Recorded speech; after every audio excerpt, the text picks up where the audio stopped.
Good morning, everyone. Welcome. Welcome to our latest Nashonomics Now. I'm Jaron Springer, CEO with Greater Nashville Realtors. And this quarter's topic is economic development in the housing market in Middle Tennessee. Our speakers today are Bishoy Mikhail, Vice President of Research at the Nashville Area Chamber of Commerce, and Nadia Evangelou, Senior Economist and Director of Real Estate Research for the National Association of REALTORS. They will be discussing the latest housing, business, and economic trends in Middle Tennessee. Please note that a recording of this session will be on all our social media channels and posted on our website shortly after the event ends. You can also find our previous Nashonomics Now and previous Nashonomics presentations under the Events tab under Nashonomics Now on our website. Before I bring today's moderator and speakers on, I'm excited to remind you about 3 member benefits exclusive for Greater Nashville Realtors members. First is Forewarn. Forewarn is a proactive safety and intelligence app for real estate professionals. It provides instant knowledge prior to face-to-face engagement so realtors like you can better understand and address risk. This benefit is included in your local dues and is valued at $240 annually. You can find details at greaternashvillerealtors.org under the membership tab. The second member benefit is a digital subscription to the Nashville Business Journal. And the third is a subscription to the nationally acclaimed realestatenews.com. Both these news sources can be accessed by logging into your member portal on our website. These news subscriptions are a $435 annual value and come included in your Greater Nashville Realtors dues. These 3 member benefits bring a total dollar value of $675 and are included all in those local Greater Nashville Realtors annual dues. So that's a great value for our members, and so I hope that you are taking advantage of these wonderful benefits. One final announcement is that our in-person annual Nashonomics Economic Summit will be on May 15th at Trevecca University. This year's event will feature speakers from the Federal Reserve, the Nashville Area Chamber of Commerce, local business leaders, and the National Association of REALTORS. All right, now I'd like to introduce Greater Nashville Realtors President-Elect Jack Gaughan, who will serve as today's moderator. So welcome, Jack, Nadia, and Bishoy. Take it away, Jack. Thanks, Jaron, and good morning, everyone. I'm so excited to be here with you all today to learn about the economic impacts happening in Nashville, both on the housing market and the general economy. I know most of you, this is an important topic for how you succeed in business as we go into 2025, as we wrap up with it's already crazy Q1 in 2025. Today, as Jaron said, we are streaming live on all of our social platforms as well as in this Zoom. So if you have any questions, make sure you enter them in the chat or on the Facebook comments, and we will have time for question and answer at the end of today. So without further ado, I'm going to introduce our first panelist, and it is Bishoy Mikhail, who is the Vice President of Research at the Nashville Area Chamber of Commerce, who is going to talk to us about some of the things that are happening here locally in Nashville that would possibly impact our housing market and our overall economy. If you don't know Bishoy, he does a weekly chat with Jaron as far as things happening in and around the Nashville business sector. So make sure you check out those videos that come out into your email every week. Bishoy, thanks so much for coming today, and we look forward to hearing what you have to say. Thanks so much, Jack. And thank you, Jaron, and thank you to the Greater Nashville Realtors for having me. It's a pleasure to be with you all this morning. So what I'd like to do is share some data around Nashville, specifically looking at a few things. So demographics. So we'll wait until we get the slides. Okay, great. So we'll look at demographics, the local economy, and we'll look ahead and try and make some educated guesses about what we think the future holds for the Middle Tennessee area. So if we could go to the next slide. So when I say Nashville, I'll be referring specifically to the Nashville Metropolitan Statistical Area, or what's known as the Nashville MSA. There are different definitions of what someone might mean when they say Nashville or Middle Tennessee. Here at the Chamber, our economic development team, they focus on a slightly different geographical area, what they call the economic region. And I know that the Greater Nashville Realtors data includes a slightly different geography. So for the purposes of this presentation, I'll be referring to the MSA or this geographical area. So let's go to the next slide. So first, let's take a look at some demographic data around Nashville. So if we go to the next slide, this shows a few different things. On the left, you see our racial makeup. Nashville has become more diverse as it's grown. At the top, we see our population and how in just a few short years, we've added almost 90,000 people to the region. And below that, we can see the age breakout. The median age in Nashville is just under 37 years, which is slightly below the national median of about 38. So if we go to the next slide, diving a little bit deeper into age breakout, here we see how the different age demographics have changed in the past 5 years. So this is from 2018 to 2023, and how that compares with similar metros, metro areas that we would consider competitors or peer cities who are experiencing similar growth.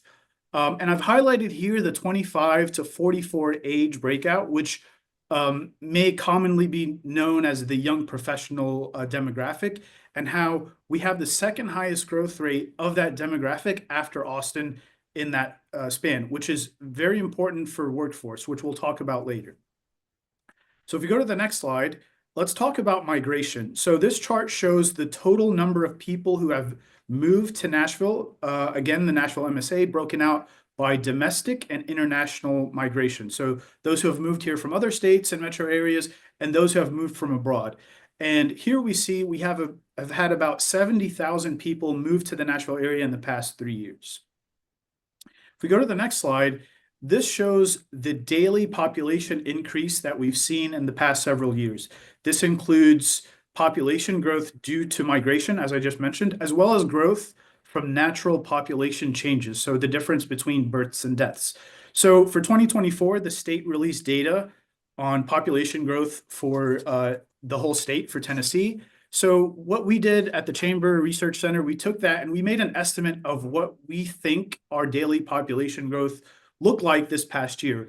We estimate that it's about 63 people a day being added to the population. And I want to be clear and emphasize that this, again, includes natural population changes. So again, the difference between births and deaths and migration. So I believe a few years ago, there's a very common, well-known number being circulated that 100 people a day were moving to Nashville. So that's not quite right. I think it includes also natural population changes. So last year, or the year before, 2023, our population increased by about 86 people a day.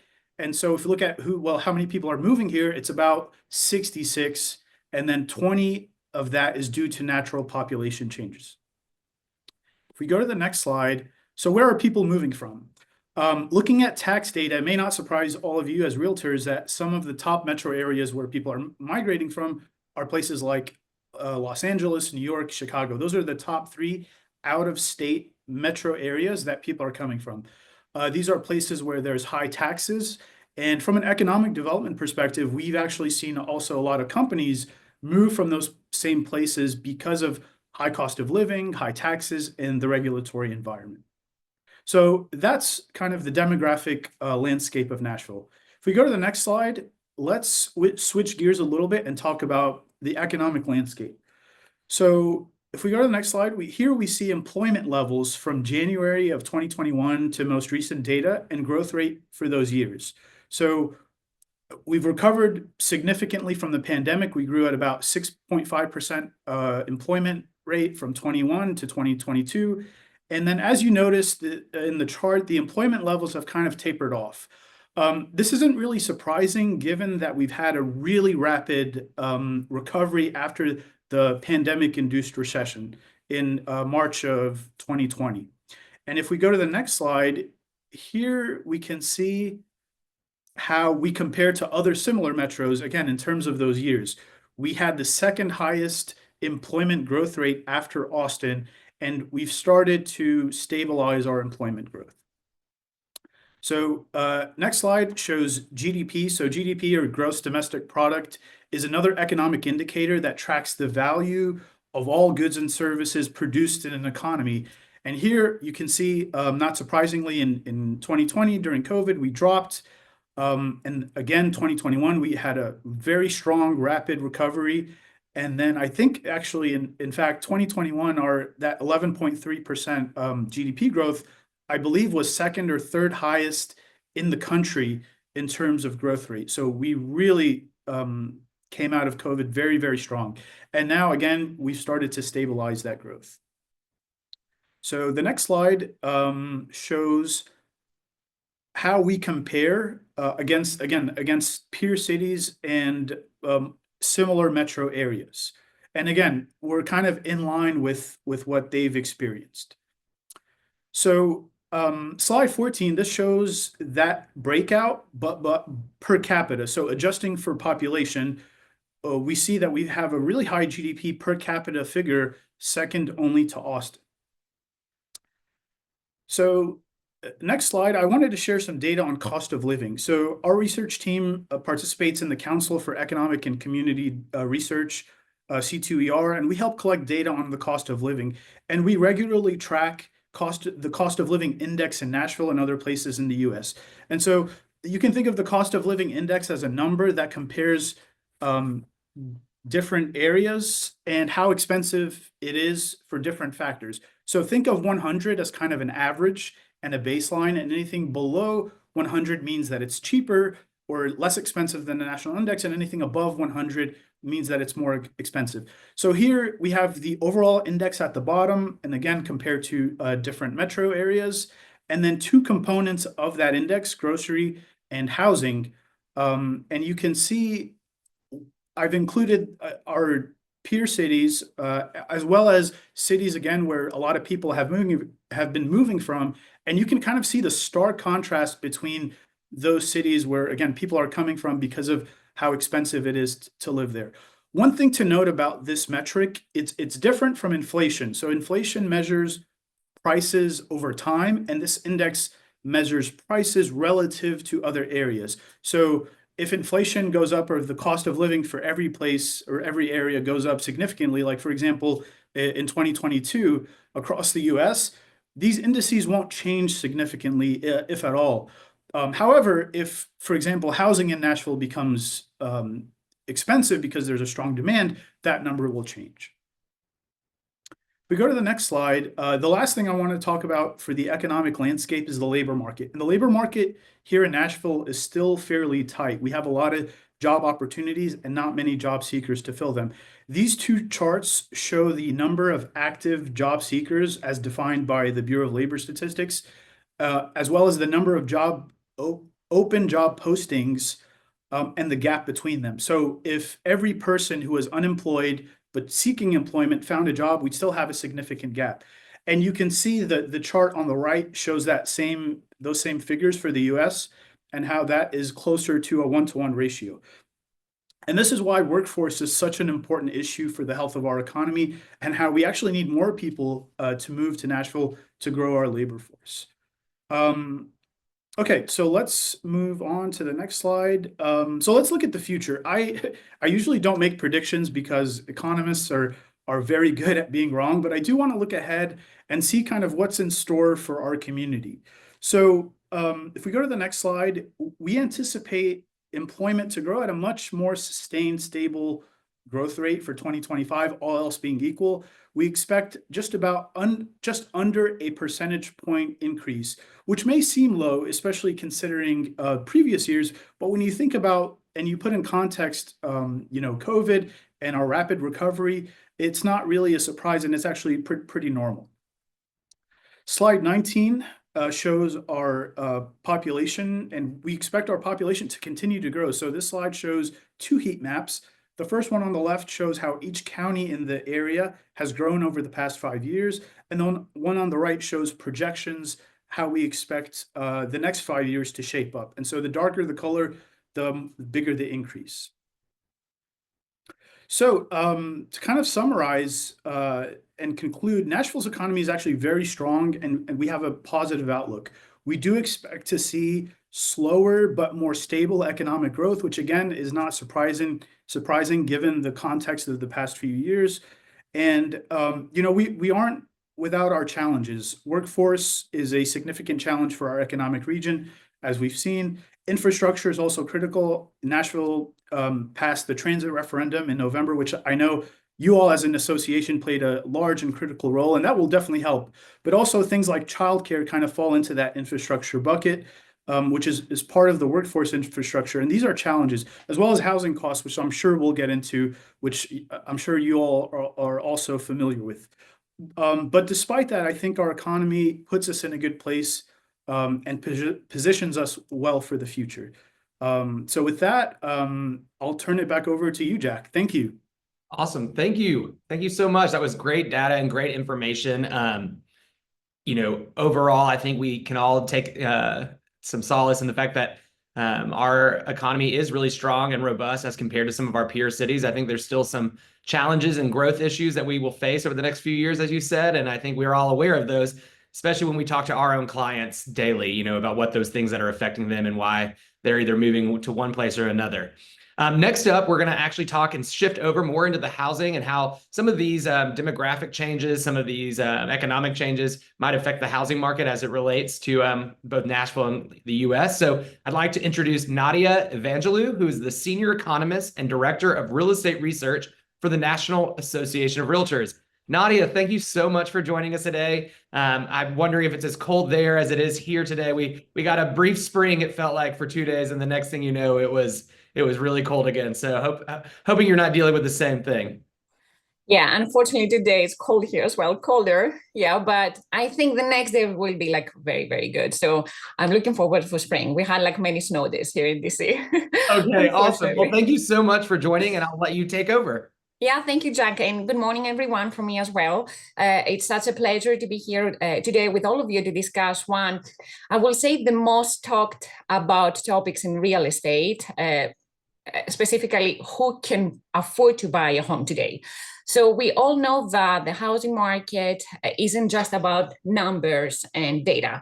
It's about people. It's about families searching for the dream home, young professionals deciding whether to rent or buy, retirees looking to downsize, and investors looking for opportunities. And of course, as we know, like every home purchase has definitely a story behind it. I will share my screen.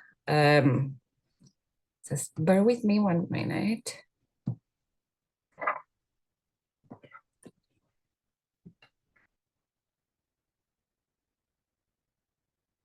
So earlier, Bishoy discussed about the local economic conditions, the demographic shifts, and by age especially, and the migration trends. So now let's see how the housing market is performing in the Nashville metro area. Unlike many parts of the country, and defying national trends, home sales in Nashville have been stronger in 2024, showing gains while other regions have experienced declines. However, what we see is that despite this busier market activity, the home ownership rate here in Nashville remains lower than both the state and the national levels. At the same time, many buyers are concerned about how the new administration's policies, for example, might affect inflation, the federal deficit, and ultimately the real estate market. And there is no doubt that we're living in very fast dynamic times. So let's take a look at the numbers and see what's happening on housing market, especially here in Nashville. And remember that as always, it all comes down to one fundamental principle that we have in every industry in the economy. It's everything depends on supply and demand. So let's start with the biggest question. Can people afford to buy homes in Nashville? And how this affordability here compares to the national level? In fact, what we see is that although home prices are higher in the area and they continue to increase, Nashville remains more affordable than most of the other markets across the country. So let's consider a real life scenario to help us understand, I would say, better these figures that we see in the screen. Imagine a young professional couple. Let's say we have Sarah and James. So they both have stable jobs in Nashville. Sarah works, for example, in tech, and James in healthcare. So together, let's assume that they earn about $110,000 per year, which is close to the median family income in Nashville. Then, according to the Housing Affordability Index, which currently stands, as you can see on the screen, at 104 for the Nashville metro area. So this means that Sarah and James can actually afford to buy a median price home because they earn more than the qualifying income needed. Specifically, they earn about like 4% more than the required $104,000 to afford a home at the median price in Nashville. And when we compare with the national level, Nashville's index is actually higher, which also means that this area is more affordable. Then when we break it down further, we get that their monthly mortgage payment accounts for 24% of their income, which is under the recommended like 25% threshold for affordability. So by comparison, what we see is that the national mortgage payment to income ratio is higher at nearly 25%, confirming the idea that Nashville remains a relatively more affordable market than most of the areas across the country. And this is based on these two indexes that we usually typically use when we want to gauge the housing affordability at local level. But who else can afford to buy a home in Nashville, like except this couple that I used as a case? Let's focus on the potential first-time buyers. So data shows that more than 50% of renters in the Nashville metro area spend over 30% of the income on rent. What does this mean? In simple words, for many, this limits their ability to save on down payment, since like they need to allocate more than 30% of their income for the rent. This makes them to have less free space to save for a down payment, and then ultimately like qualify for a mortgage, and eventually like making it harder to transition to homeownership. By contrast, only 20% of homeowners spend more than 30% of their income on housing. So again, more than half of the renters and only 20% of homeowners. So giving to homeowners greater financial stability, of course, and the ability to build wealth through home equity. Thus, renters who are the potential first-time buyers are significantly cost burdened. And then looking then at the age demographics, most households that can afford to buy a home fall within the 45 to 64 age group, meaning that they're primarily Gen Xers and younger baby boomers. But what is interesting to see and encouraging is that among renters, it's very good to see that a significant share are younger millennials, and about 1 in 4 renters may be in a position to transition to home ownership. So this brings us to a very good question, I will say. So if affordability in Nashville is better than in many other parts of the country, why is the home ownership rate still lower here? I think this is a very good question that comes up when we make the comparison. So let's take now a look at housing supply. The good news is that inventory is rising, and while still below pre-pandemic levels, it's getting closer to those levels, pre-pandemic levels like in this area. Additionally, new home construction is strong. We're currently building 50% like more than the pre-pandemic average, which means more inventory and more opportunities to come for buyers. So again, we have more inventory, more choices for buyers, but still the home ownership is lower. Why? So this increase in inventory should, in theory, make home ownership more accessible. More homes make like home prices to rise like less, more options. So this can be also expected to increase home ownership. But here's the catch.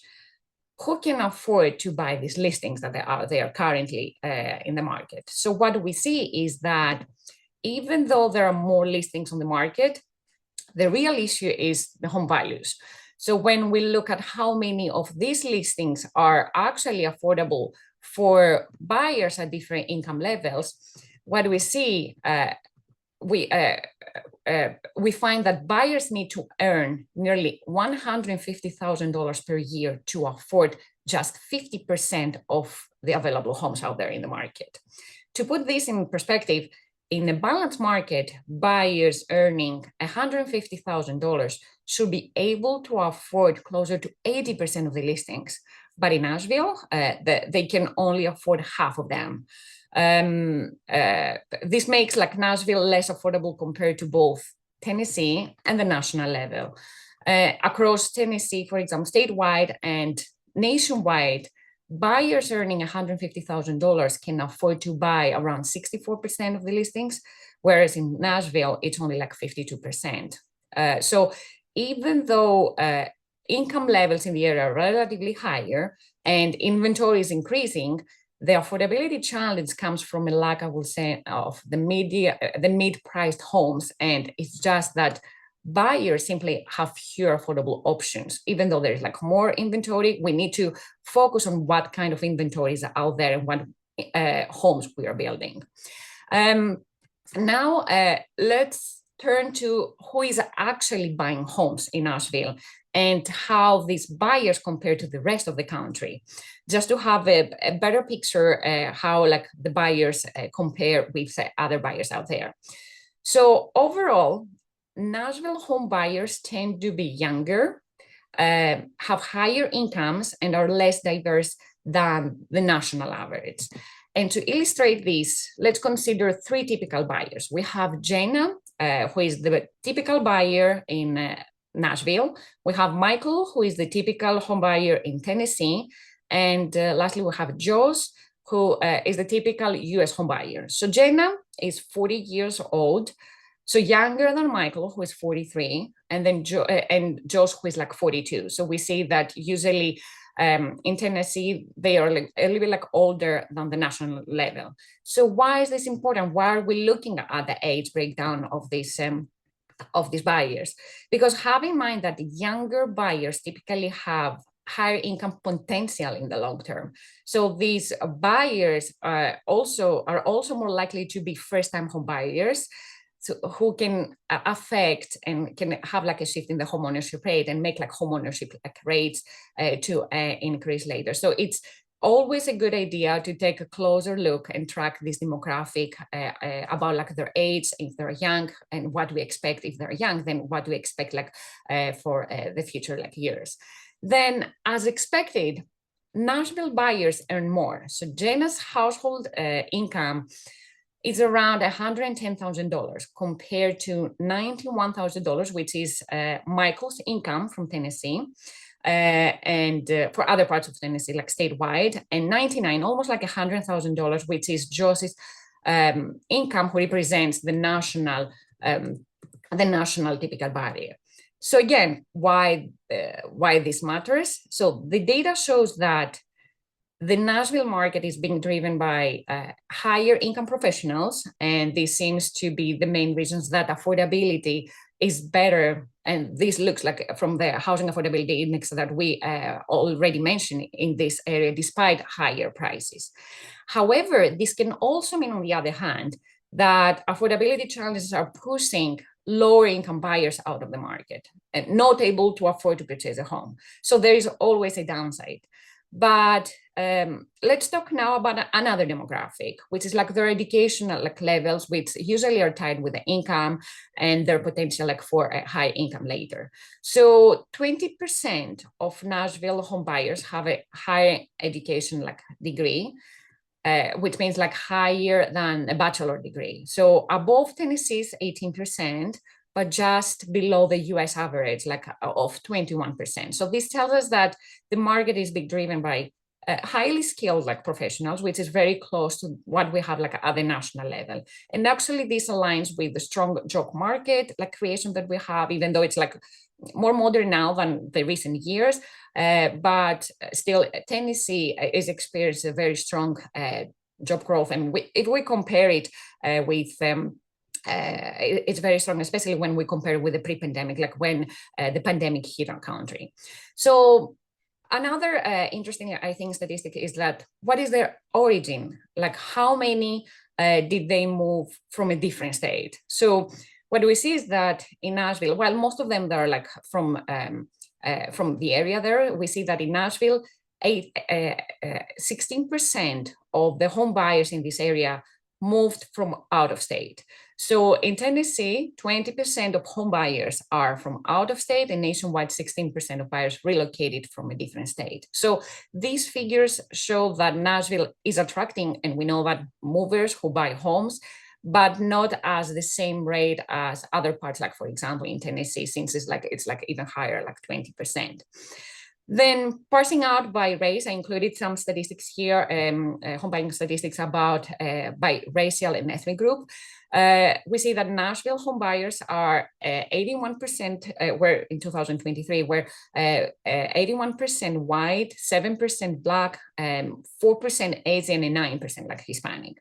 Statewide, how this compares with statewide, we see that in Tennessee's racial demographics are pretty similar, with slightly like more white homeowners, home buyers, but nationally, the market, it shows that it's much more like diverse, with only like 70% of home buyers identifying like as white. So compared to what we see like in Nashville and Tennessee, it's like more diverse. We have like 70% white, 8% Black, and 14% like Hispanics.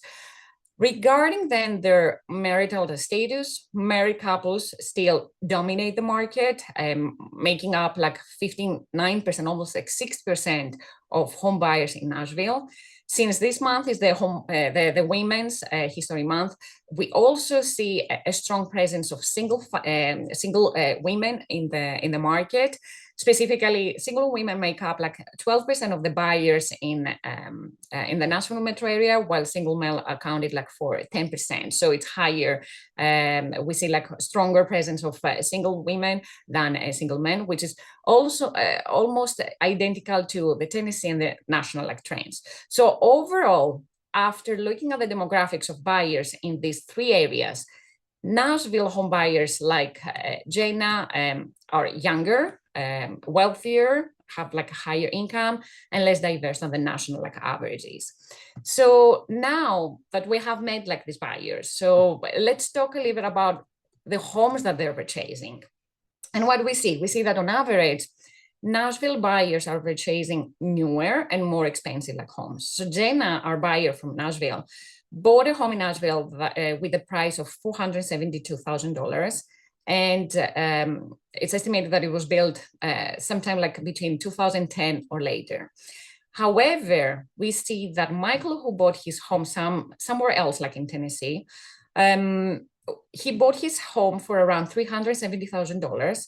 And that home was built in the 2000s or later. So it's even like older. Nevertheless, Josh, who represent the typical buyer in the US, he bought an even older like home that was built in the 1990s or later. How these buyers were able to purchase a home, this is the question that many times we receive, that due to weak affordability, how can people like buy homes? So as you know, buying a home is one of the largest financial transactions an individual will make in his life. So since most people don't have the savings to buy a home outright, they rely on mortgage financing to achieve homeownership. So however, we see that many buyers who want to avoid elevated mortgage rates, they purchase their home all cash. And in fact, we are able to see how many of the buyers purchase all cash their home in all these three areas. So we get that buyers in Nashville are less likely to purchase their home all cash, with only 24% of the purchases made all cash deals, compared to 31% statewide, and then 29% nationwide. In addition, regarding other housing costs, and in today's like housing market, homeowners insurance is becoming an increasingly important factor in the cost of owning a home. So while insurance has always been a necessary part of homeownership, there is now a growing concern about its impact on affordability of homeowners. And we see that Jenna is paying a larger amount of homeowners insurance than both of Michael and Josh. Specifically, she's paying about $1,400 compared to about like $1,300, which is the homeowners insurance cost for Josh and Michael. But while Jenna is paying more for property taxes than Michael, she's paying less than Josh, which is the national average, about $3,300 dollars per year for property taxes. So we see that they may she may pay like more homeowners insurance, but she's paying like less than property taxes than the national level. Thus, this data suggests that Nashville's real market is more expensive than the other two areas, newer and driven by financing rather than cash buyers compared to Tennessee and the national trends. Looking ahead, what can we expect like for the Nashville housing market? I expect that additional inventory will create more opportunities for buyers. Data shows that fewer homeowners in Nashville are locked into ultra low mortgage rates compared to the national average. So this could help to increase the housing supply of existing homes. In addition, for first-time buyers, when we focus on first-time buyers, 43% of Nashville's housing stock falls into the starter home price range. And compared to the national average, this is a significantly higher percentage, which could also mean that first-time buyers will be more likely to find a starter home in the area than most of the other areas across the country. So finally, I mentioned that in the beginning of my presentation that as well that we're building about 50% of single-family homes above the pre-pandemic historical average, indicating like a strong construction activity and even like more homes to come to the market. And apart from inventory, I expect demand to remain strong in the area. 1 in 3 households in Nashville metro area are in the 45-64 age group, which represents also the largest share of households. Is also the demographic that can most likely to afford a home. In addition, more professionals are moving into Nashville than leaving, with a net gain of 2,600 job switchers per quarter. So why is this important? Because these professionals quit their jobs, they move to this area to do a career, to have a career, a new career, while their new salaries usually when you switch a job is typically higher than the previous. So this could bring economic benefits and further housing and make and help the housing demand to further increase. Also, I know Bishoy mentioned about the migration. What we see for Tennessee in general, we see that in the 2024 data is that it's in the top 10 list for everything, almost. So for domestic, the largest domestic net gains, for population gains as well as absolute number. So that's one of the main reasons that we expect Tennessee, the demand statewide as well, to remain very strong. So to summarize, Nashville's housing market remains competitive and more expensive than statewide and national averages. Younger, high income and well-educated buyers dominate the market, while inventory is rising. Affordability, unfortunately, remains a challenge, but additional inventory is expected to create more opportunities. Demand will remain robust, driven mostly by migration and the strong market strength that we have, the strong job market that we have creation. Thank you. Awesome. Thank you so much, Nadia. Again, a wealth of information that I think a lot of us can use in our daily practice. Speaking of which, Nadia, is this type of data constantly updated? Is there somewhere that our realtors can go on NAR's website or somewhere to access the affordability index and things like that? I know that they've been working on tools as far as that goes.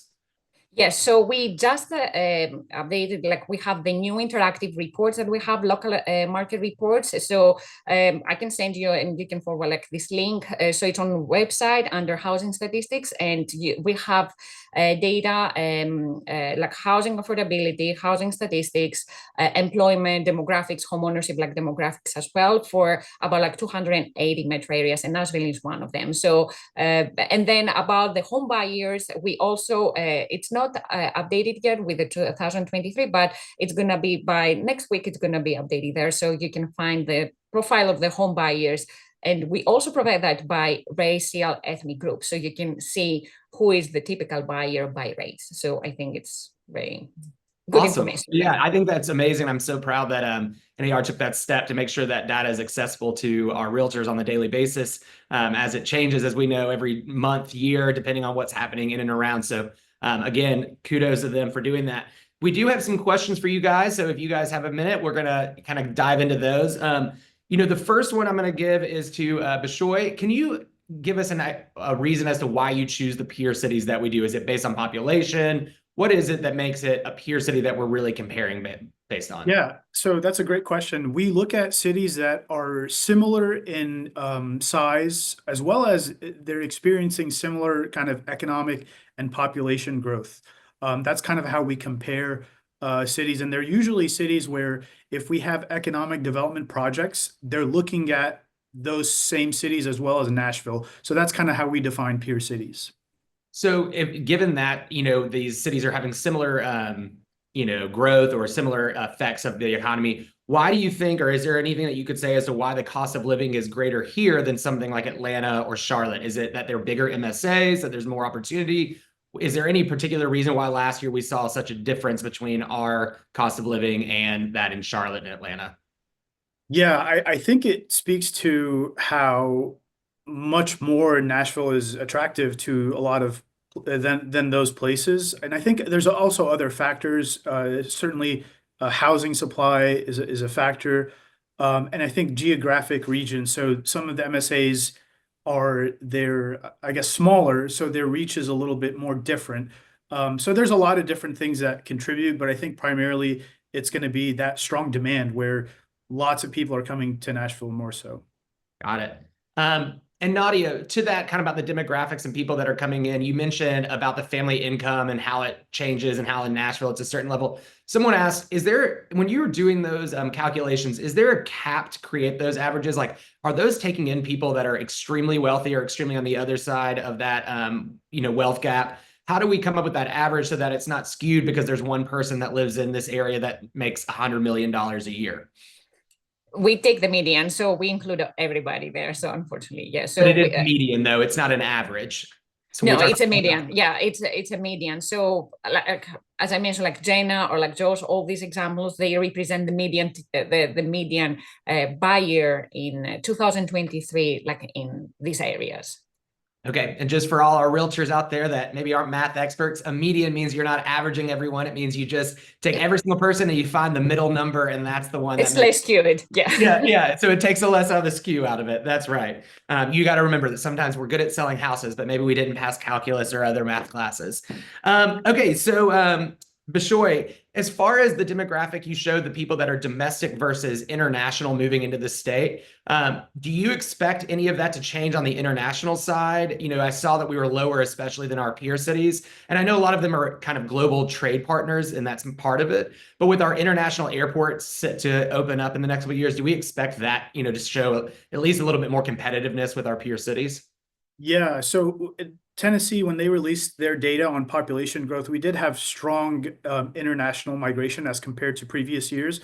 I think trends have shown something interesting where in 2016, international migration kind of dipped a little bit, and it dipped significantly during COVID. And I think we're starting to see that kind of come up. And it's hard to say what that looks like in the future because there's just so much conversation about that. So what I'll say is, the trend right now is that it looks like it's coming back up, but we'll see, I guess. Got it.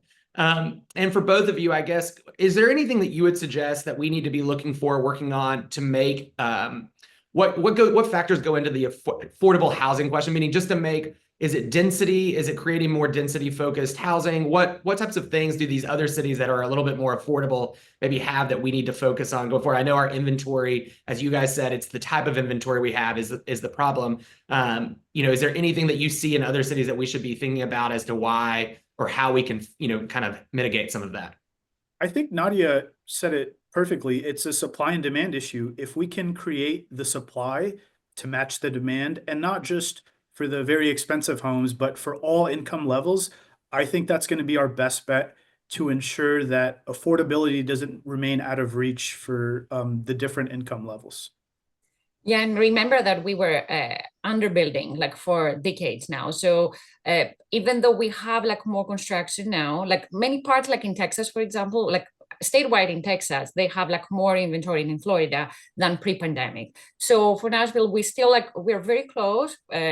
But we need even like more. And in the meantime, while we were underbuilding, we may need like even more than the average that we had before, since we have this household formation, so which is like very significant, especially in these very attractive like areas. So I think because sometimes they're asking me now about like, for example, Florida, that they may be worried because they see so many new listings. And I'm like, we wanted these listings to be out there. So we want to have like more inventory. So it's not that I don't expect any price like drops. A moderate increase will be like in some of these parts that they see like more inventory, more moderate like price increase will happen. I expect that, but this price gain will be like more, will be like wealthier. So something that we want to have out there. We want to have like more sustainable like homeownership. Great, thank you. And to, I was one of the people that is a big proponent of the transit referendum and the transit that happened here. I know, Bishoy, we've talked before about it.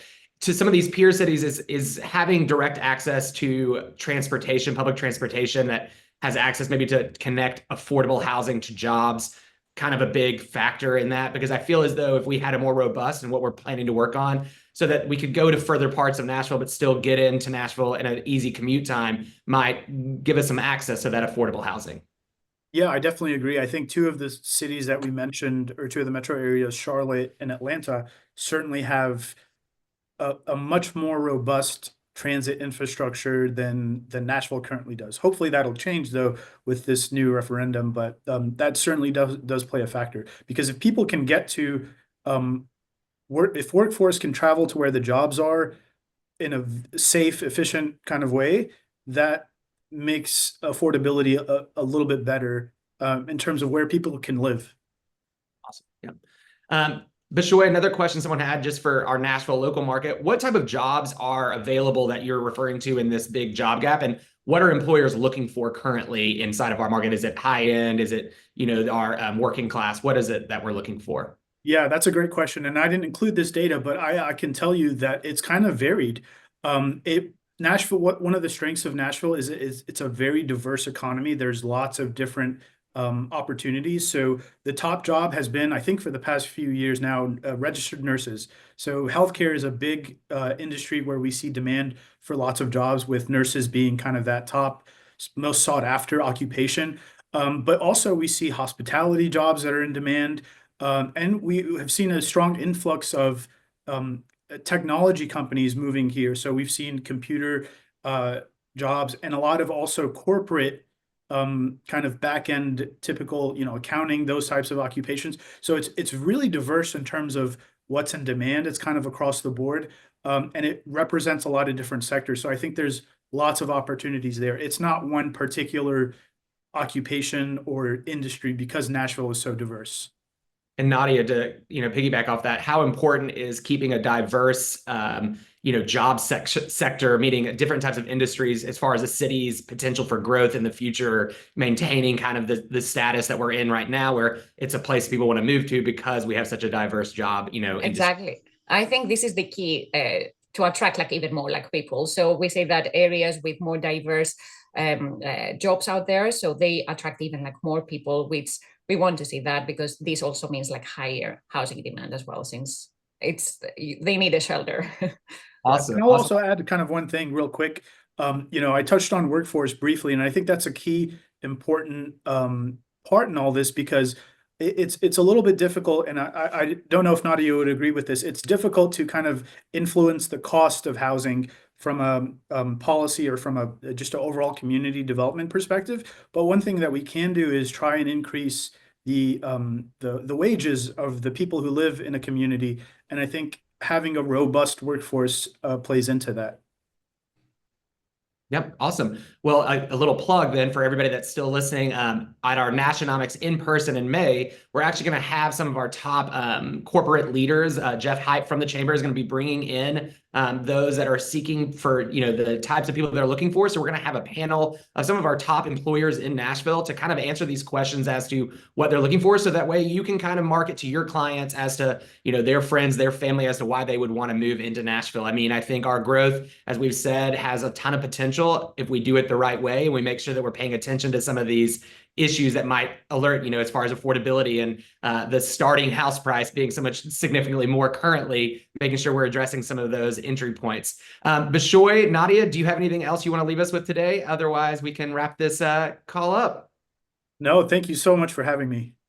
Thank you as well.